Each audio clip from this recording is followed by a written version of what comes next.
Hello and welcome to my channel. I'm going to do this landscape in charcoal. It's a drawing of a poplar tree in the wind. It's a simple composition with a tall tree in the foreground and some other trees in the back and some clouds as well. And I'm going to be using woodless charcoal pencils for the most part. Initially I wanted to call this Wind in the Poplars, but eventually I changed my mind. You let me know what you think. Anyway, I'm going to take you through the drawing process, so let's have a look. The initial sketch was very simple because all I needed to do is decide where I'm going to put the line of the horizon, and I decided to put it a little bit lower, closer to the bottom of the paper, because that way I can give the viewer a bit more of an idea about the height and the size of the tree, and I could have more of the sky visible. Anyway, for the sky and for the background I decided to put down some charcoal powder first, and I created this charcoal powder by sharpening one of my charcoal pencils. So I started spreading that gently and adding a very small amount at the time, because I want to avoid creating a texture and I want to avoid making it too dark. So I added little by little and I pushed it around gently with a brush just to distribute it evenly, and after that, as a final touch, I blended it with a paper towel, and that seemed to be doing a very good job at creating a very smooth, even looking background, kind of grayish background. That'll be the base color, or the base tone rather, for the sky. Later I will be drawing some clouds, but for now my goal was to make that look smooth and to avoid having too much texture and variation. After that I started working with a pencil, and first I made some indications where the base of the tree will be, where the tree trunk will be, and how tall the tree will be. And after that, bit by bit, I started working out the outline or the overall shape of the tree. And I wanted the tree to look like it's kind of bending slightly to one side because of the wind. Now, a few more words about the materials I'm using. I'm using Master's Touch woodless charcoal pencils.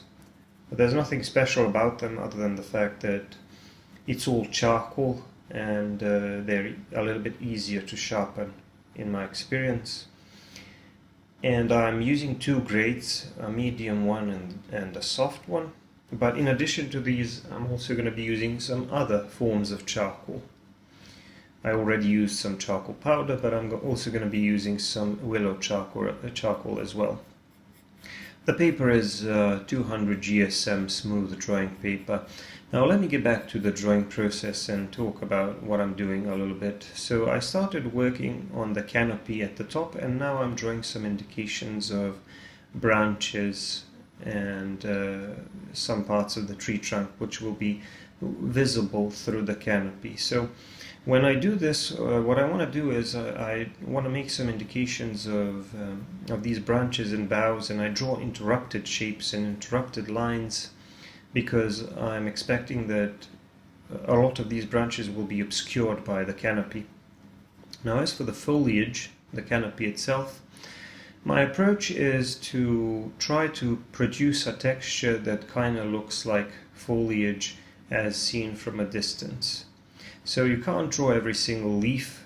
I mean, you could, but it would be very, very time consuming, obviously. And the simpler and faster way, and definitely a more fun way of doing this, is to allow the pencil to work for you, because the pencil will produce a certain texture in combination with the paper as it interacts with the paper, and you want to use that texture to your advantage. So I can use my charcoal pencil to produce these small marks that will kind of look like leaves or a bunch of leaves. In addition to that, I also used some willow charcoal, which is what I'm using here. So it's a thin charcoal stick, but it's creating very nice marks that kind of look like foliage, and it's a little bit faster to work with than the charcoal pencil. But eventually I decided to use a combination of these two in order to get the kind of texture that I want to produce, because some of these leaves will appear larger, some of them will appear slightly smaller than others, some of them will appear lighter, others will appear a little bit darker. So when you look at the foliage or a canopy of a tree, you will see that it kind of looks like a texture or a combination of very small lighter and darker shapes. And if you try to draw every single one of those shapes, obviously it's very time consuming and very difficult. But when you let the pencil work for you, you can produce something that kind of looks like foliage, and you can do that with very little effort. Of course, all of this texture and all of these marks wouldn't make much sense if I just focused on the texture of the foliage. But what you have to also pay attention to is the overall shape and the structure of the tree. That's why I initially drew the outline of the tree, the general shape of the tree, and that's why I made some indications about the shape of those branches and where some of these branches will be visible. So that gives you an idea about the shape and the type of the tree that you're trying to draw. Now there are other things to keep in mind as well, because if you look at the overall shape of the tree, you will see that the foliage is kind of grouped into clusters. That is why I'll need to define some areas of a lighter and darker value so that I can break this larger shape of a tree into smaller shapes. If you look at the tree trunk at the bottom, it looks a little bit wider, but I kind of wanted it that way. I wanted a very wide base because I wanted it to look like the tree is kind of splitting into several larger trunks or larger boughs, which are then radiating into multiple branches and then smaller twigs. Of course, some of these details will not be visible, but I will make some indications of these small branches here and there. And as always, I'm using this piece of willow charcoal to help me out a little bit, because it's making slightly larger marks, and that's helping me out both with filling out this whole area, this whole surface of the tree, and also it's helping me with the texture, because I need to make quite a few of those marks. In addition to that, I will just be dragging my pencil and creating that texture that looks like foliage, and sometimes I will just be going back and forth with very short strokes. Sometimes the motion will be more like a circular motion, circular marks. So I'll be using a combination of different approaches, but the general idea is that I want to work in different directions and change the shape and the direction of those marks, so that the foliage would look as organic and as random as possible, because I don't want to make it look too uniform. Now here, as you can see, I switched to a different pencil. This is the softer woodless charcoal pencil, because I'm using the medium one and the soft one. This shorter one is the soft one, and it's a little bit darker, and I'm using it to produce these darker shadow areas. So I decided to make the left side just a little bit darker.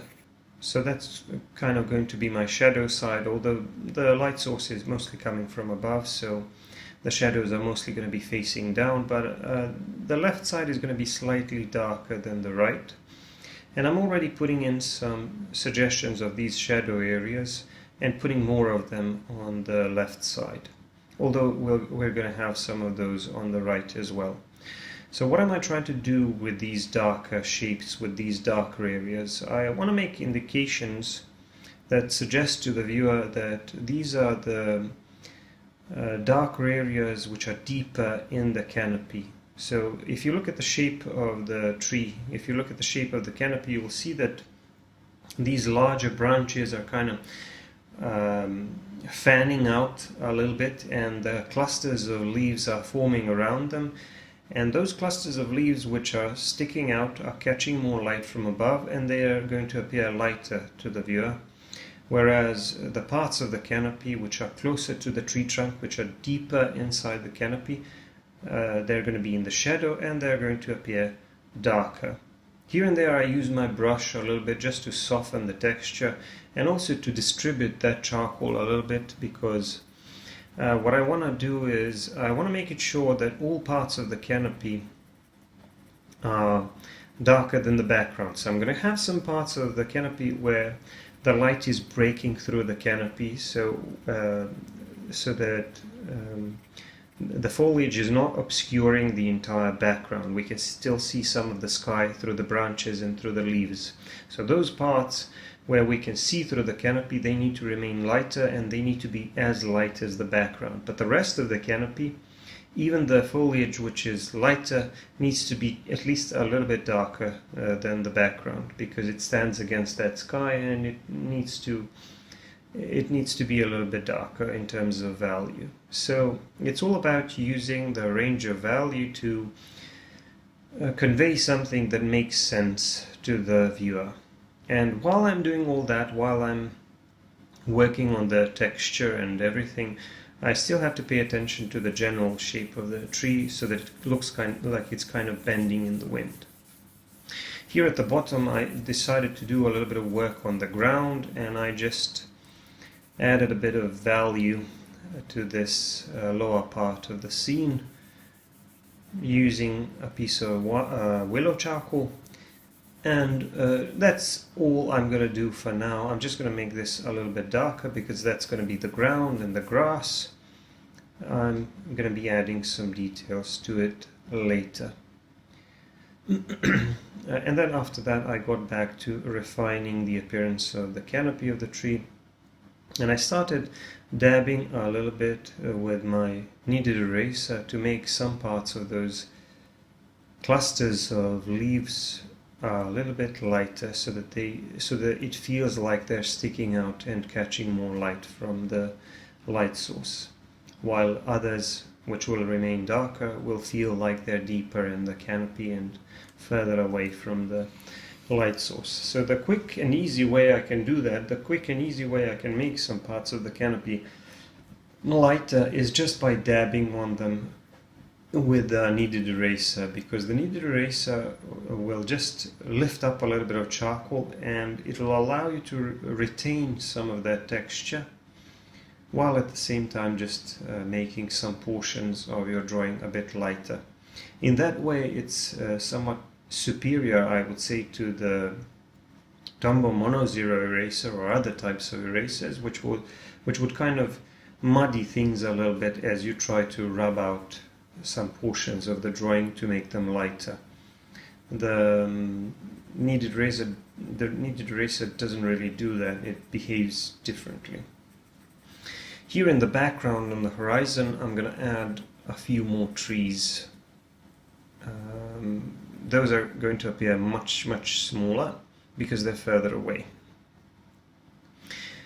Now I need to do a little bit of work on the sky here, and I'm going to draw some clouds. So the look that I'm trying to achieve is a cloudy, windy day, and I started by dabbing on this gray area of the sky, which I previously shaded with charcoal powder. I started dabbing on that with a kneaded eraser, and with a kneaded eraser you can essentially do two things when it comes to erasing. You can dab or you can drag. So I use a combination of these two motions. When I want to make something cleaner or whiter, I just drag the pencil eraser to remove as much of the material as possible. But when I want to make a softer transition, then I dab a little bit and I keep dabbing on that area, and what happens when you do that is the knead eraser, because it's so sticky, it's lifting up the charcoal, but it's also putting it back in because it retains some of that material, and that way it creates softer gradients, softer transitions than if you were just to drag it in order to erase something. So you can use a combination of these two approaches in order to draw clouds. Sometimes when you want a cleaner edge of the cloud against the sky, if you want more contrast with the sky, with the background, you can drag and lift up a little bit more charcoal. Sometimes you can just dab a little bit and you can create a softer difference, smaller difference in value between the cloud and the background. As you can see, I'm still refining the appearance of the tree. I'm going to be doing that throughout this video, throughout the drawing process, because there are always some details that I want to modify a little bit. And after that I moved on to the right side of the background, and here I needed to draw a few more clouds. Of course, I don't want to make the two sides of the background symmetrical, so I'm going to draw some completely different shapes and position them differently here, but my approach to drawing them will essentially be similar. So I'm going to use a combination of some dragging and some dabbing motions and softening as well here and there with a brush. But sometimes I will also refine some of the edges using a Tombow Mono Zero eraser in order to really increase the contrast in some areas and make some parts of those clouds even lighter by rubbing out as much of the charcoal as possible. So you can see with the background I first needed to establish that base value so that I would have something to work with. And once I had that, I could use some negative drawing or lifting up or rubbing out to create those clouds. So sometimes you draw by drawing darker shapes, and sometimes you draw by erasing or drawing lighter shapes. And it's all a part of the drawing process. And like I said, while I'm doing that, I'm always trying to modify the shape of the tree, because I really want to make it look like a poplar tree which is slightly bending to one side. It's not a very strong wind, but it's a gentle wind kind of, and the tree is kind of swaying a little bit to one side.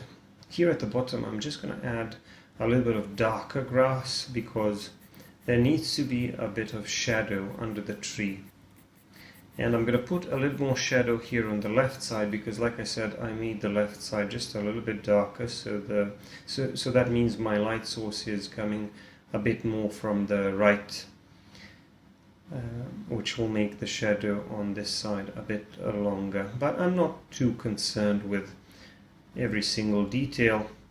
I just want to add a little bit of shadow so that I would give this tree a bit of context and integrate it into the scene so that it doesn't look like it's just hanging there on that grassy area.